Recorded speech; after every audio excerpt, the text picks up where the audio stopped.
Welcome to UPSC 5 let's do it together. दोस्तों, हमने first lecture में अच्छे से जाना कि पेपर ए की क्या स्ट्रैटेजी होनी चाहिए, क्या डू हैं, क्या डोंट्स हैं, कैसे डिफरेंट कंपोनेंट्स को हमें अप्रोच करना है।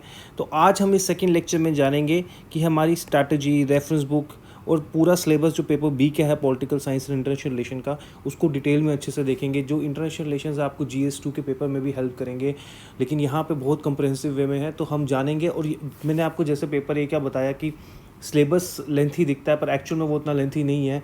मोस्ट ऑफ द टॉपिक्स जो ओवरलैपिंग है, वैसे ही हम यहाँ जानेंगे सेक्शन ए सेक्शन बी जो है पेपर बी की, तो वो भी उसमें भी काफ़ी सारे टॉपिक्स ओवरलैपिंग है और उतना वास्ट सिलेबस नहीं है जितना एक्चुअल में हमें दिखता है। तो I start my lecture with the quotation, और आज के कोटेशन है the secret of getting ahead is getting started. दोस्तों, तो इसी के साथ लेक्चर स्टार्ट करते हैं। तो आज के ऑब्जेक्टिव्स क्या है, हमारे डिटेल डिस्कशन देखेंगे हम पेपर बी में, पूरा अच्छे से जानेंगे कि क्या क्या टॉपिक्स हैं जो हमें पढ़ने हैं, किस तरह से अप्रोच करना है, strategy and the road map, reference book, do and don'ts और पर्सनल पॉलिटिकल साइंस डिक्शनरी। जैसे मैं आपको पिछले लेक्चर में बता चुका हूँ कि ये यूनिक फीचर मैंने अपने लेक्चर्स में ऐड किया है, जिसके लेक्चर के एंड में मैं आपको कुछ कीवर्ड्स दूंगा इंपॉर्टेंट, जो अपने मेंस के आंसर में आप यूज़ कर सकते हैं और आपको उससे एक्स्ट्रा मार्क्स मिल सकते हैं। दोस्तों, देखिए, पेपर ए हमने फर्स्ट लेक्चर में अच्छे से कवर कर लिया। इसके सारे कंपोनेंट्स को हमने डिटेल में देखा कि किस तरह से हमारी इंडियन कॉन्स्टिट्यूशन को लेके वेस्टर्न पॉलिटिकल थॉट्स हो, इनके लिए कैसे अलग अलग अप्रोच होनी चाहिए हमारे, तो वो हमने सारा जाना। और आज हमारा फोकस जो होगा वो पेपर बी में होगा। पेपर बी भी 250 मार्क्स का होता है। दोस्तों, जिसको भी पेपर ए के लिंक चाहिए वो मैंने डिस्क्रिप्शन में दे के रखा हुआ है, आप उसको रेफर कर सकते हैं और उसको पहले वीडियो को देखिएगा, फिर उसके बाद आप ये वीडियो देख सकते हैं। देखिए, पेपर बी में 2 सेक्शंस में हमारे सिलेबस को डिवाइड किया गया है। जो सेक्शन ए है वो है comparative politics and international relation, तो सेक्शन बी है इंडिया एंड द वर्ल्ड। तो section B is more with respect to the India के bilateral relation with the regional organisation, इन सब से डील करता है। और जबकि जो सेक्शन ए है it is more at the global level, यहाँ पे हम इंटरनेशनल पॉलिटिक्स, इंटरनेशनल कंपैरिजन, ये सब देखेंगे। तो अब हम देखिए इसको डिवाइड कर सकते हैं, जो सब डिवाइड कर सकते हैं। सबसे पहले जो है कंपैरेटिव पॉलिटिक्स है, यहाँ पे हम कंपैरिजन करते हैं बिटवीन द 2 नेशंस, उनकी इकॉनमी, उनका पॉलिटिकल सिस्टम और उनके डोमेस्टिक अफेयर्स को। तो approaches and the key concept international relation बहुत इंपॉर्टेंट है। दोस्तों, एक क्वेश्चन तो हर साल आता ही आता है, इसमें कुछ अप्रोचेस हैं, आइडियलिस्ट, रियलिस्ट, वो भी हम देखेंगे डिटेल में, और सारी अप्रोचेस इंपॉर्टेंट है। फिर इंटरनेशनल पॉलिटिकल ऑर्डर, देखिए इंटरनेशनल पॉलिटिकल ऑर्डर जिसमें हम बात करते हैं अमेरिकाज हेजीमनी की। तो इस समय प्रेजेंट ग्लोबल ऑर्डर क्या चल रहा है, किस तरह से अमेरिका हेजीमनी को चाइना जो है कॉन्टीन्यूसली चैलेंज कर रहा है, वो सब देखेंगे। ग्लोबलाइजेशन की बात करेंगे कि वर्ल्ड लेवल पे किस तरह से इकोनॉमिकली चेंजेस आ रहे हैं, सोशल लेवल पे चेंजेस आ रहे हैं, पॉलिटिकल लेवल पे चेंजेस आ रहे हैं, and the regional organisations. Okay दोस्तों, अब इसी के रिस्पेक्ट में हमने ये सारी चीज़ें विद रिस्पेक्ट टू इंडिया भी पढ़नी है। और जब वो हम विद रिस्पेक्ट टू इंडिया पढ़ेंगे, उससे हमारा जो सेक्शन बी है वो कवर हो जाता है। इंडिया फॉरेन पॉलिसी आ गया, इंडिया के नेबर्स के साथ रिलेशन कैसे हैं, India south Asia, global south, India and the super power जिसमें अमेरिका, चाइना, रशिया, ये सब आ जाता है। India and the United nation, same हम रीजनल ऑर्गेनाइजेशंस के अंदर भी पढ़ेंगे यूनाइटेड नेशन को, इंडियाज़ न्यूक्लियर पॉलिसी, ये सारे हमारे, इसको ब्रॉडली हम सिलेबस को क्लासीफाई कर सकते हैं। दोस्तों, अब जानते हैं डिटेल में। देखिए, सबसे पहले जो सिलेबस में हमने इस समय जो पेपर बी और सेक्शन ए में अप्रोच करना है, that is the 5th part, approaches to the study of international relations. This form the base for your all topic. जैसे हमने पेपर ए में देखा वेस्टर्न पॉलिटिकल थॉट्स जो है वो एक बेस फॉर्म करेगा सारे टॉपिक्स का, तो वैसे ही यहाँ पे ये है। इसमें देखिए क्या अप्रोचेस है, idealist approach, realist approach, Marxist, functionalist and the system theory.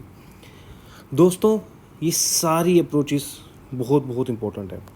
मैं आपको एक बात बताऊं, देखिए इंटरनेशनल रिलेशन या इंटरनेशनल पॉलिटिक्स से रिलेटेड आप सबको पता होगा कि जो इंटरनेशनल रिलेशंस हैं इट्स अ यंग डिसिप्लिन। ये आफ्टर वर्ल्ड वॉर 1 जो है इंटरनेशनल रिलेशंस की जो है, इंटरनेशनल पॉलिटिक्स की जो है सिस्टमेटिक स्टडी स्टार्ट होती है। और ये जब स्टार्ट हुई आफ्टर वर्ल्ड वॉर 1, तब यूएस जो था it was playing a key role in the international relation. तो इसलिए ये जितने भी मॉडल्स हैं, ये जितने आप मॉडल्स देखेंगे ना कहीं ये मॉडल्स जो हैं, सिस्टम थ्योरी या आइडियलिस्ट थ्योरी या रियलिस्ट थ्योरी, ये सारे models are developed in keeping US in mind. It is modelled on US priority, it is modelled on US foreign policy. तो इसलिए हमें एक चीज़ का ध्यान रखना है दोस्तों, इंटरनेशनल रिलेशन जो हम पेपर बी हम जब अटैम्प्ट करेंगे यूपीएससी में, हमें जितनी भी यूएस में हैपनिंग्स हो रही हैं यूएस में, उन सब का एक ट्रैक रखना है दोस्तों। It will help us a lot. ये ट्रैक रखना बहुत ज़रूरी है दोस्तों। जितने भी इंपॉर्टेंट इवेंट्स यूएस में हो रहे हैं वो सारे इंपॉर्टेंट इवेंट्स को हमने याद रखना है और वही इंपॉर्टेंट का एक ट्रैक उसका बना के रखना है, और वही हमारे सारे सारे जितने भी हमारे टॉपिक्स हैं उन सब में यूज़ होगा दोस्तों। ये बहुत इंपॉर्टेंट पॉइंट बोल रहा हूँ मैं, याद रखिएगा। इसलिए जितना इंटरनेशनल पॉलिटिक्स है कहीं ना कहीं ये यूएस के अराउंड ही घूमता है। और आप देखेंगे कि जितनी भी हमारी बुक्स हैं उसमें मोस्टली वर्ल्ड वॉर 2 एरा के एग्जांपल्स दी गई हैं, लेकिन हमने जो पेपर में अटेम्प्ट करना है उसमें हमने लेटेस्ट एग्जांपल्स मेंशन करनी है, करंट हैपनिंग्स मेंशन करनी है। और बुक्स वाली एग्जांपल्स को मत डालिएगा, मोस्ट ऑफ द बच्चे वही करते हैं गलती। आप करंट हैपनिंग्स को डालिए, जो लेटेस्ट एग्जांपल है रिलेट कीजिए। जब आप कंसेप्ट समझ के आप रिलेट कर पाएंगे कि कौन सी हैपनिंग जो है वो कौन से टॉपिक से रिलेट हो सकती है और किस आंसर में मैं लिख सकता हूँ इसको, उसी से आप एक्स्ट्रा मार्क्स इसमें ला सकते हैं दोस्तों। देखिए, अगर मैं अभी प्रेजेंट ग्लोबल ऑर्डर की बात करूँ ना, जो प्रेजेंट ग्लोबल ऑर्डर है उसमें क्या है कि यूएस की हेजेमनी है, US is at the centre, super power है। लेकिन इसको कॉन्टीन्यूसली चैलेंज कौन कर रहा है? China, right, Russia, North Korea and your Turkey, they are continuously challenging it. तो इसलिए यूएस हैपनिंग तो पढ़ना ज़रूरी है। और बाकी इन नेशंस में, चाइना में जैसे क्या हो रहा है, रशिया में क्या हो रहा है, किस तरह से वो, आप देखेंगे कि बाय यूएस हेजीमनी मेरा क्या मीनिंग है यहाँ पे। US hegemony, by saying US hegemony मेरा मतलब है कि आप देखें यूनाइटेड नेशन की बात हो, वर्ल्ड ट्रेड ऑर्गेनाइजेशन की बात हो, वर्ल्ड बैंक की बात हो, आईएमएफ की बात हो, ये सारे डोमिनेटेड बाय द यूएसए। आप समझ रहे हैं, this is called the America hegemony. जितनी भी हमारी सुपरा नेशनल ऑर्गेनाइजेशंस हैं, they are all are dominated by the USA. लेकिन चाइना इज सेइंग भैया मैं ऐसा नहीं होने दूंगा। It is continuously poking US and challenging the authority and the hegemony of the US.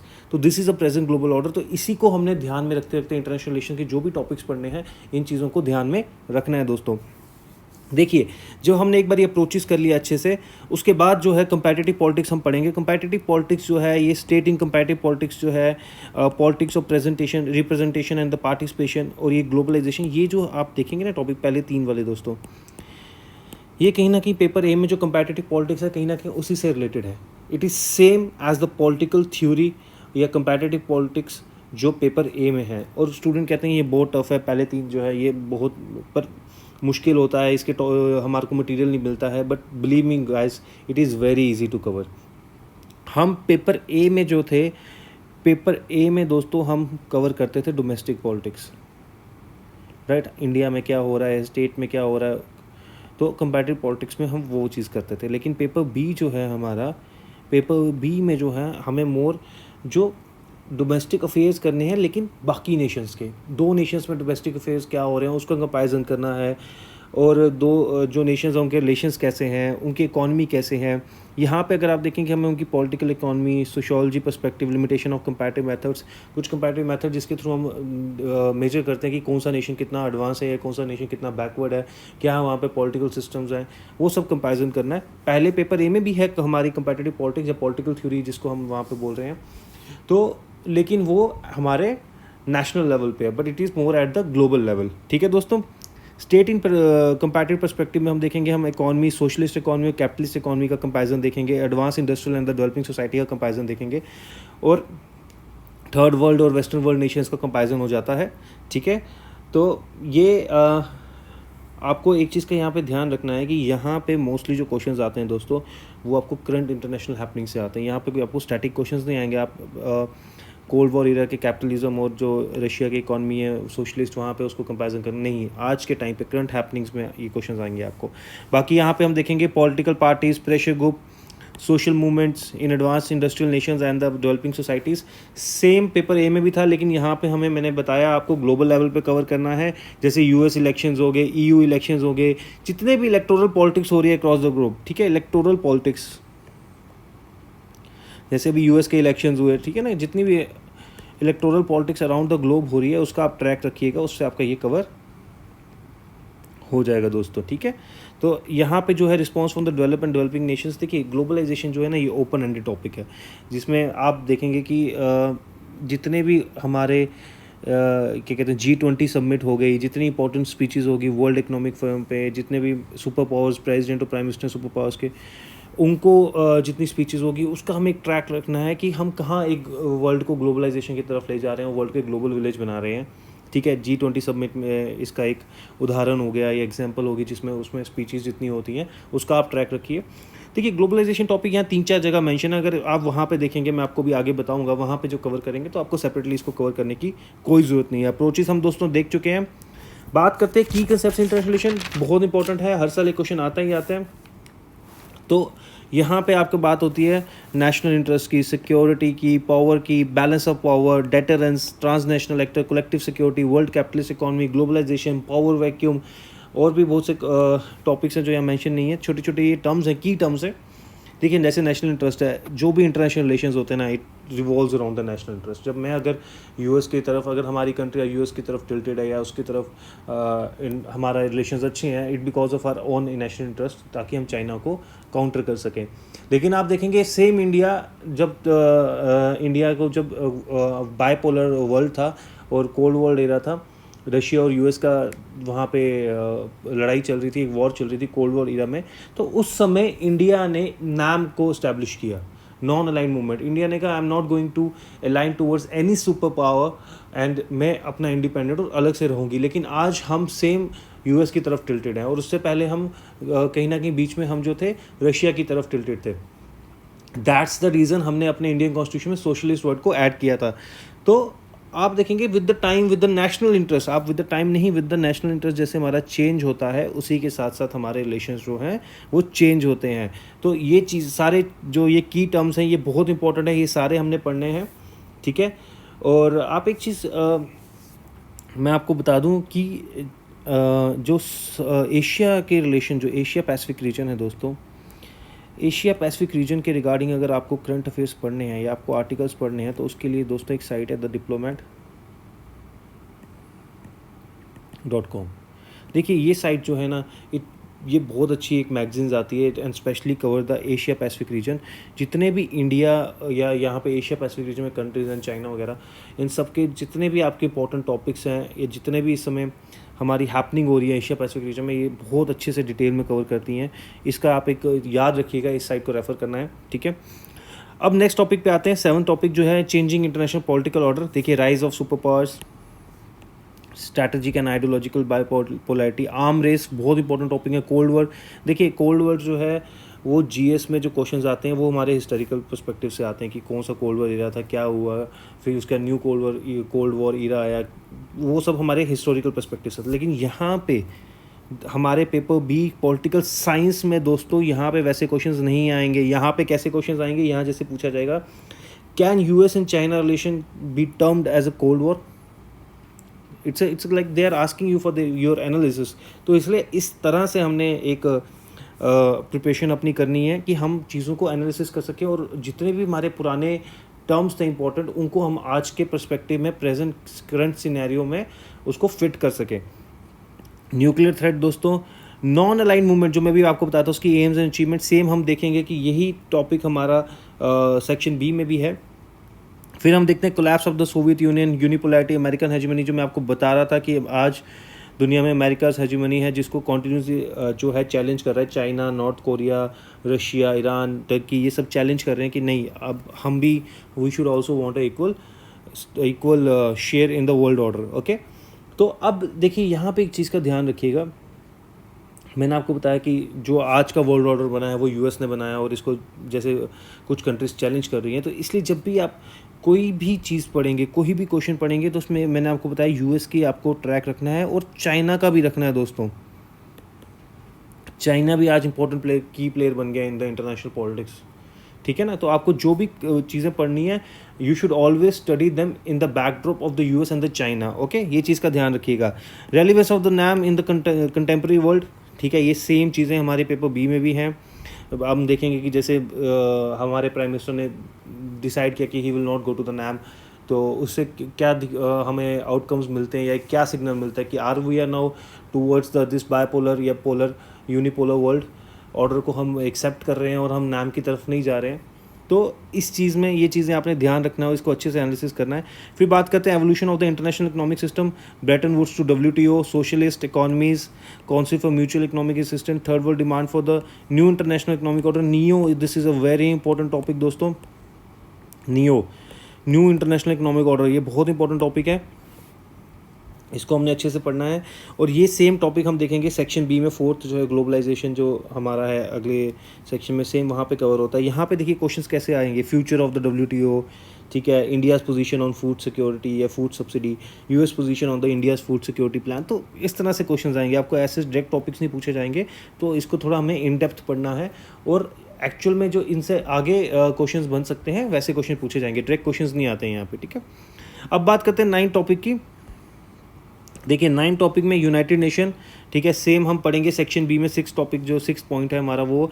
देखिए अब यहाँ पे बात करते हैं अब नीड फॉर UN रिफॉर्म्स, ठीक है ना, वर्ल्ड ऑर्डर चेंज हो रहा है, तो इंडिया G4 नेशंस जो हैं वो डिमांड कर रहे हैं कि हमें भी यूनाइटेड सिक्योरिटी काउंसिल में हमारे को सीट मिलनी चाहिए, ठीक है ना। तो स्पेशलाइज UN की एजेंसीज जो हैं, फंक्शनिंग उनकी, एनविसेज रोल्स, एक्चुअल रिकॉर्ड्स, तो ये सब चीज़ें पढ़नी है आपको। और जब आप विद रिस्पेक्ट टू इंडिया पढ़ेंगे आपकी सेक्शन भी कवर हो जाएगी। 10th पॉइंट की बात करते हैं, regionalisation of the world politics, EU, ASEAN, APEC, SAARC, NAFTA, ठीक है ना। तो आप देखेंगे ये ऑर्गेनाइजेशंस आज बहुत एशियान बहुत इंपॉर्टेंट रोल प्ले कर रही है। फिर इनका सेम हम नेक्स्ट सेक्शन बी में पढ़ेंगे कि इंडिया के साथ क्या रिलेशंस हैं, ठीक है, जैसे आपकी नेफ्टा है, north American free trade agreement, तो ये सब चीज़ें हमने डिटेल में देखना है दोस्तों। बात करते हैं 11th की, contemporary global concerns, democracy, human rights, environment, gender issue, gender justice, nuclear purification same हम पढ़ेंगे सेक्शन बी में 7A में। क्लाइमेट चेंज हो गया, US ने रीजॉइन किया पेरिस एग्रीमेंट को, बीच में छोड़ दिया था ट्रम्प की गवर्नमेंट ने, अभी बिडेन ने आके फिर से रीजॉइन किया। टेररिज्म, ये सारे टॉपिक जो हैं इंपॉर्टेंट है, ये करंट अफेयर से रिलेटेड है, ये आप हम करंट अफेयर्स पढ़ते रहेंगे तो उसमें से ये टॉपिक्स हमारे कवर होते रहेंगे। देखिए दोस्तों यहाँ पे यूनिक चीज़ आपको ध्यान रखनी है कि पेपर जो है आपको क्वेश्चन जब पूछा जाएगा, being a student of the political science, आपको जाके सीधा करंट अफेयर्स या क्या हमारे रिलेशंस में प्लस है, क्या रिलेशन में नेगेटिव्स हैं, वो मेंशन करना शुरू नहीं कर देना है।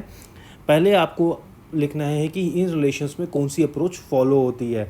अगर जैसे चाइना ने साउथ चाइना सी पे कब्जा करके रखा है, तो वहाँ रियलिस्ट अप्रोच फॉलो हो रही है। कितने छोटे छोटे नेशंस हैं जो क्लेम कर रहे हैं कि हमारा साउथ चाइना सी पे या हमारे वहाँ पे क्लेम बनता है, लेकिन China being the most powerful is saying see I am adopting a realist approach, being the most powerful I have the right over it. तो रियलिस्ट अप्रोच यही कहती है कि जो जिसके पास पावर है भैया उसी की वो चीज़ है।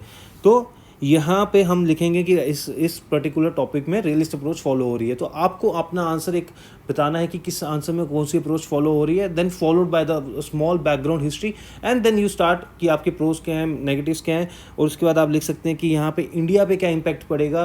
फिर आप उसमें दे सकते हैं कि इसमें आगे हम क्या कर सकते हैं, फर्दर आपकी जो रेक्टिफिकेशंस या इंप्रूवमेंट्स इसमें क्या हो सकती है, फिर then you can give your conclusion. तो इस तरह से आपको अपना आंसर लिखना है।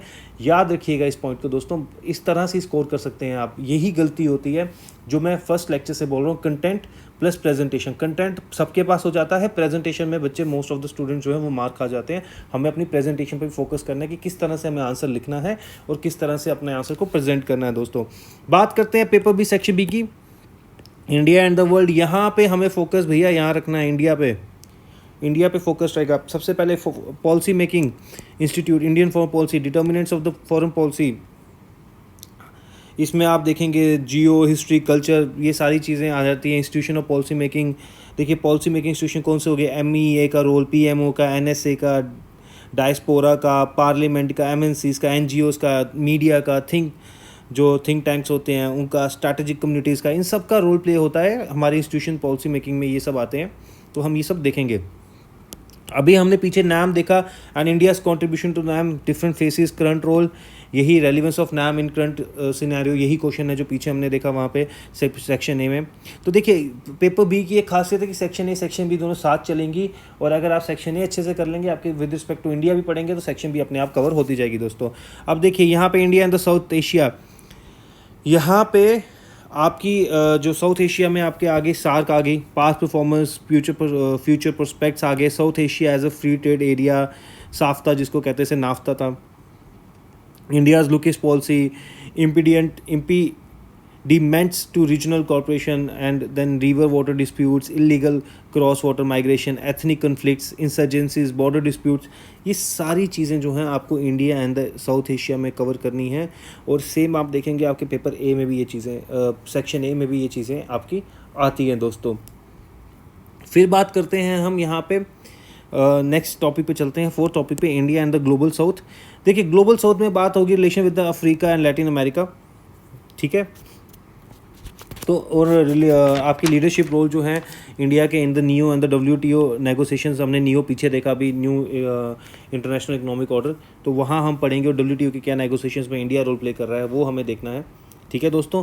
बात करते हैं India and the global centre में, आपको US, EU, Japan, China, Russia, इन सब के रिलेशंस इंडिया के साथ पढ़ने हैं, लेकिन मैंने आपको बताया कि we have to study the relation with respect to या in the backdrop of the China and the US। अगर हम पढ़ रहे हैं सपोज करो इंडिया एंड जापान का रिलेशन, तो हमें यहाँ पे US और चाइना को भी ध्यान में रखना है दोस्तों।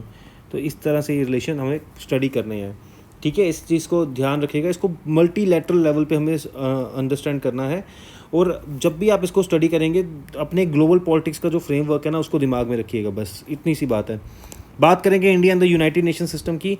Demand for the permanent seat जो है इंडियन काउंसिल की, बहुत इंपॉर्टेंट टॉपिक है। यही जो हम अभी देख रहे थे सेक्शन ए में कि जो रिफॉर्म्स इन द UNSC, तो वही ये क्वेश्चन यहाँ पे दोबारा आ सकता है, पर यहाँ पे हमें ज़्यादा इंडियन पर्सपेक्टिव से देना है। फिर हम बात करते हैं Indian and the nuclear questions, India nuclear policy क्या है, और changing perspective and the policy जो अभी हो रहा है एज़ पर NSA। जैसे रिसेंटली उन्होंने स्पीच में कहा कि we can use it for the first, like हमारी वैसे नो फर्स्ट यूज़ पॉलिसी है, अगर हमें रिक्वायर्ड हुआ या हमें थ्रेट फील हुआ तो we can use it first also nuclear, right. तो अब इसलिए यहाँ पे क्वेश्चंस आपको ये पढ़ने हैं अच्छे से, ठीक है। उसके बाद आपका लास्ट आ जाता है recent development in the Indian foreign policy, India's position on the recent crisis in Afghanistan में कैसे पावर वैक्यूम क्रिएट हो रहा है, जैसे US विड्रॉ कर रहा है और इंडिया का वो पावर वैक्यूम फिल करने के पास एक अपॉर्चुनिटी है। तो वेस्ट एशिया में growing relation with the US and the Israel vision of a new world order, और जो प्रेजेंट वर्ल्ड ऑर्डर या न्यू वर्ल्ड ऑर्डर है वो किस तरह से जा रहा है अभी। तो इस तरह से दोस्तों हमने ये सारे टॉपिक्स कवर करने हैं, याद रखिएगा इन चीज़ों को कैसे पढ़ना है। तो हाँ, वर्ल्ड मैप को ध्यान में रखिएगा दोस्तों, world map is very important. World map को आपके हाथ में होना चाहिए, आपको पता होना चाहिए कि कौन सा नेशन कहाँ पे है, उसके आगे पीछे स्ट्रैटेजिक एरियाज़ कौन से हैं, वो सारे आपको पता होने चाहिए। इसलिए जब भी आप पेपर बी स्टडी करेंगे तो ओल्ड स्वैंग का जो वर्ल्ड एटलस है वो अपने हाथ में हैंडी रखना है और वहाँ से आपने देखते जाना है। अगर पॉसिबल होगा हमें अपने आंसर में एक छोटा सा स्मॉल सा वर्ल्ड मैप बना देना है, कैसे बायलैटरल रिलेशंस हैं, बीच में कौन से इंपॉर्टेंट एरियाज़ है, स्ट्रैटेजिक एरियाज़ आते हैं, वो सब भी मेंशन करने हैं दोस्तों, ठीक है। अब बात करते हैं रेफरेंस बुक की। देखिए सेक्शन ए जो है comparative politics and international relation, इसके लिए आप दोस्तों एंड्रयू हेवुड की ग्लोबल पॉलिटिक्स रेफर कर सकते हैं, और इग्नो के नोट्स भी हैं कंपैरेटिव पॉलिटिक्स के। जो इग्नो के कंपैरेटिव पॉलिटिक्स के नोट्स हैं बहुत हेल्पफुल हैं, उसमें अच्छा खासा मटेरियल मिल जाता है, वो कवर करेंगे। प्लस करंट अफेयर्स तो हमें ऐड करने ही करने हैं, वो एक्स्ट्रा पॉइंट्स कहाँ से ऐड होंगे मैं भी और बताऊंगा आपको। बाकी इंडिया एंड द वर्ल्ड की बात करें, this is very important because of जो सेक्शन ए सेक्शन बी मैंने आपको बताया एक साथ पढ़ी जाती है, और उसमें इंडियन पर्सपेक्टिव भी हमें डालना है दोस्तों। तो Indian foreign policy bye Harsh Pant, this is a very good book. अगर आप ये नहीं पढ़ेंगे तो डेविड M. मेलोन की आप बुक पढ़ लीजिए, the elephant dance, this is also very good book, time tested book है, ये ज़्यादा अच्छी बुक है। बाकी इंटरनेशनल रिलेशंस के लिए मैकग्रिल हिल की एजुकेशन की एक बुक आती है, उसमें सारी ऑर्गेनाइजेशंस वगैरह की डिटेल्स दी हुई हैं। IDSA की वेबसाइट आप फॉलो करें, जितने इंपॉर्टेंट आर्टिकल्स मिलते हैं। मिनिस्ट्री ऑफ एक्सटर्नल अफेयर की वेबसाइट आप रेगुलरली फॉलो करते रहें अपडेट्स, उसमें अच्छे अच्छे आर्टिकल PDF फॉर्म में दिए हुए हैं कि किस कंट्री से हमारे इस समय क्या रिलेशन चल रहे हैं, किस तरह से हम उनको हेल्प कर रहे हैं, वो हमें हेल्प कर रहे हैं, और बैकग्राउंड क्या था, वो सारी डिटेल्स यहाँ दी जाती हैं। और इंटरनेशनल रिलेशन से जितने भी एडिटोरियल्स आते हैं, द हिंदू या द इंडियन एक्सप्रेस में, वो आप फॉलो कर सकते हैं। और बाद में आपने क्या करना है, जो मैगजीन होगी वर्ल्ड फोकस मैगजीन दोस्तों, बहुत इंपॉर्टेंट मैगजीन है ये, this is the world focus magazine, especially the November and December edition. इसमें आपके पूरे साल के करंट अफेयर्स कवर हो जाते हैं, बहुत अच्छे डिटेल में आपको बैकग्राउंड, करंट सिनेरियो क्या है, कहाँ इंप्रूवमेंट हो सकता है, स्कोप ऑफ इंप्रूवमेंट, ये सारा डिटेल में वर्ल्ड फोकस मैगजीन में दिया होता है। इस तरह से हम पेपर बी को कवर कर सकते हैं दोस्तों। बात करते हैं पॉलिटिकल साइंस, जो पर्सनल डिक्शनरी का कंसेप्ट में लाया था, पावर वैक्यूम क्या होता है, जब एक नेशन जो है कहीं से विड्रॉ करता है अपने आप को, जैसे अफगानिस्तान से US विड्रॉ कर रहा है, तो वहाँ पे एक पावर वैक्यूम होता है। जब कोई एक सुपर पावर एक जो नेशन को कंट्रोल कर रही होती है, वो जब सुपर पावर वहाँ उस पर्टिकुलर नेशन से अपने आप को विड्रॉ कर ले, तो वहाँ पे पावर वैक्यूम क्रिएट हो जाता है। कलेक्टिव सिक्योरिटी क्या होता है दोस्तों, यहाँ आप देख सकते हैं कि कुछ नेशन जैसे फ्रांस और ब्रिटेन यहाँ पे इकट्ठे होके, ये जैसे NATO बना दिया इन्होंने, तो कुछ नेशंस इकट्ठे होके कहते हैं कि अगर भैया मुझ पे अटैक होगा तो मैं समझूंगा कि आप पे भी अटैक हुआ है। जैसे एग्जांपल A नेशन पे अटैक हो तो नेशन B कहेगा भी अगर attack on nation A is as good as attack on the nation B, तो हम मिलके यहाँ पे लड़ेंगे, हम कलेक्टिव सिक्योरिटी प्रोवाइड करेंगे एक दूसरे को। बैलेंस ऑफ पावर दोस्तों, बैलेंस ऑफ पावर क्या होता है कि जब एक नेशन जो है वो अपनी पावर को एनहांस करता है to meet the opponent's power, उसको बैलेंस ऑफ पावर कहते हैं, ताकि एक बैलेंस क्रिएट हो सके। जैसे हम देखते हैं यहाँ पे, जैसे साउथ एशिया में हम बात करें तो India China, India Pakistan continuously arm race kind of going on, कि भाई हम अपने आप को एक बैलेंस ऑफ पावर करें। और बैलेंस ऑफ पावर कई बार ज़रूरी होती है, जिससे एक किस्म का डेटरेंस आ जाता है और नेशंस में पीस हो जाती है इस्टेब्लिश, लड़ाई नहीं होती। वो हम डिटेल में हम देखेंगे। ट्रांसनेशनल ऑर्गेनाइजेशन, दोस्तों ट्रांसनेशनल ऑर्गेनाइजेशंस क्या हो गई? This are the actually supra national organisations which work across the boundaries, और जैसे MNCs, IGOs हो गई, ठीक है। नाम की बात करेंगे, नॉन अलाइनमेंट मूवमेंट जो था, नाम, this is a logo for the नाम। नाम is actually establish by the India along with the 4 other Nations, 1961 में एस्टैब्लिश हुआ था। इसमें यहाँ पे जो था इनका ये कहना था, जब बायपोलर वर्ल्ड ऑर्डर था तो उन्होंने कहा कि neither will go towards the Soviet block and neither will go toward nor will go towards the US block. तो हम जो हैं भैया, हम अपना एक अलग से इंडिपेंडेंट रहेंगे, हम भैया किसी की तरफ नहीं जाने वाले। तो इसी के थ्रू जो है नाम इस्टेब्लिश किया गया था एक ऑर्गेनाइजेशन, जिसमें थर्ड वर्ल्ड नेशंस थी। उन्होंने आके कहा कि हम अपना पहले फ्यूचर सोचेंगे, हम किसी ब्लॉक की तरफ नहीं जाएंगे। बात करते हैं न्यू इंटरनेशनल इकोनॉमिक ऑर्डर की। बात चल रही है कि भाई अब जो 1950s में या अर्ली 90s में सिनेरियो था, वो अब बिल्कुल चेंज हो चुका है, कितने ईयर्स हो चुके हैं, and we should bring reforms in world organisation जैसे UNO, UNSC उसके पार्ट, तो और प्लस WTO जितने भी हैं, WTO, वर्ल्ड बैंक, IMF, इन सब में एक चेंजेस लाने चाहिए।